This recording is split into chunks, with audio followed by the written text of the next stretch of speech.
Welcome back, guys. My name is Taz and we are finally reaching the end of season 13 of Ultra Rumble. So that means it is time for the end of season tier list. We're going to be going through every single character today in the roster. We're going to be placing them in tiers based on survivability, damage output, and much more. I'm going to break it down in today's video, and if you guys do agree or if you don't agree on my opinion with this tier list, then let me know down in the comments below. I would love to hear all of your guys' opinions. Leave a like on the video if you do enjoy the end of season tier lists. I know many other people like to do it at the start of the season when new characters come out, but I just feel like it's not a great time to do it because we haven't really got a feel for the character or anything like that yet. So also, we did finally hit 13k, guys. I just want to thank you before we do go into the video. It's been great on this journey to 13k now, and hopefully we can maybe hit 14k by the end of the year. That would be really nice. So if you aren't subscribed, make sure you're subscribed. But no more yapping, let's get on into the video. Starting off with the bottom tiers here, and by bottom tier, this does not mean that they are bad characters. They can still be played very well and do very good in games if played properly. However, they just don't hold up in most meta sweaty lobbies. So if you are playing Dabi or Twice and you come against one of the S tier characters that I'm going to show later in today's video, a free stack of any of those characters, you ain't going to kill a single one of them. For the next tier, this is an awkward tier because I feel like if these characters aren't buffed or not changed next season, then they are going to drop into the bottom tier, and that is Mount Lady and Overhaul. Again, two very situational characters that can thrive in the right situation at the right time in the right place. Mount Lady has been slowly falling off patch after patch as everyone else gets stronger and she's just left untouched, same as Overhaul. Now moving on into C tier, I can finally say I feel like Strike Dabi now belongs in C tier. He has moved up finally, but we also got Assault Kirishima, Assault All Might, and Nejire. Again, not bad characters, they can do well, but for Nejire especially, she can get beamed out of the sky. Assault Kirishima, he can't keep up with the speed of all of these new released characters, and especially with everyone with the expectation of Nagant coming next season with a special action of floating or airwalking, it's going to be hard for these characters to try and shoot her down from out of the sky. I am having second thoughts of Assault All Might. He could be in the tier above, but I'm gonna leave him in this tier for now. Moving on into the B tier now, and B and A is where most of the characters in mhur are sitting on my tier list. However, there is still a big gap in this tier alone. For example, we do have Assault Kendo and Tamaki sitting in the same tier, which most of you are probably thinking, Taz, what the fuck are you talking about? And I'm not trying to get on into specifics because this is kind of a general broad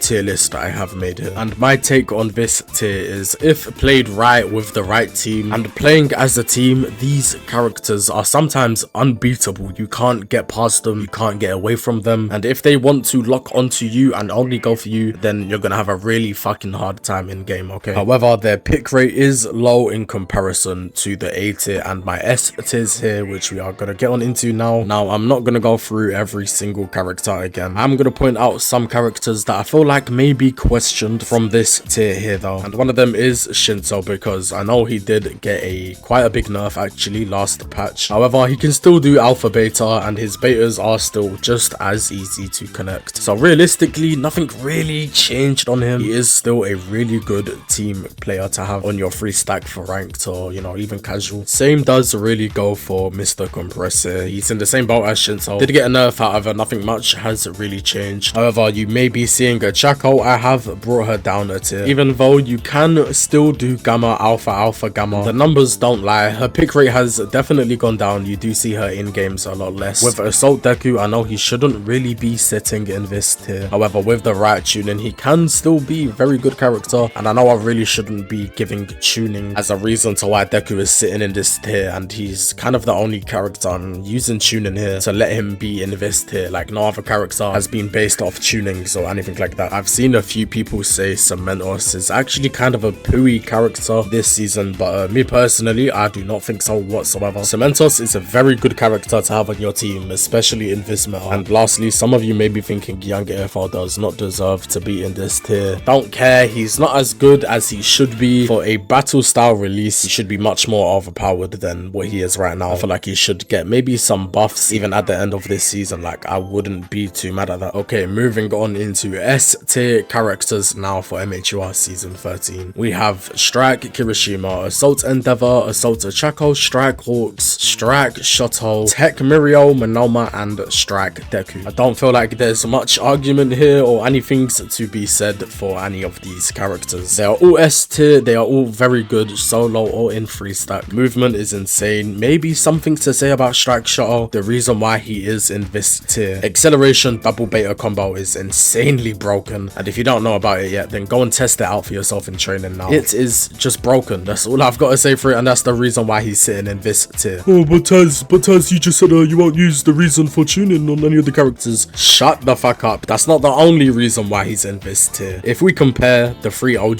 beamers on this game, Deku, Bakugo, and Todoroki, this character is still the only character with an alpha that does 80 damage, Strike Bakugo's does like 60, Assault Deku's does like 55, and technically Strike Shoto can still do the double beta combo without any tuning, with doing a melee string at the start. Go test out and train it for yourself. And then for S plus tier, of course, we have the only character sitting up there, and that is Rapid Deku, the most overpowered character in this game. I feel like everyone is expecting him to be in the highest tier. If you play him, you're a bastard, you've ruined the game. He is effectively worse than Season 7, the first anniversary, when we got Rapid Hawks and he could do the triple beta combo. This is even worse, bro. I don't want to argue about it. It's the truth, and I ain't gonna hear any single one of you lot say that Rapid Deku is a decent character. I don't care. It's not true. And that is pretty much it for my end of season tier list of MHUR Season 13. I hope you lot enjoyed, and again, don't hesitate to tell me your opinion down in the comments below. I would love to hear everyone's own tier list even down in the comments below, so please let me know. But if you guys did enjoy, then please leave a like on the video too. Thank you guys for 13k. I just want to thank you guys again for the recent support, and that has been it for today, guys. So I hope you lot enjoyed. Have a good rest of the day. It's been Taz, and I will catch you lot in the next one. Goodbye.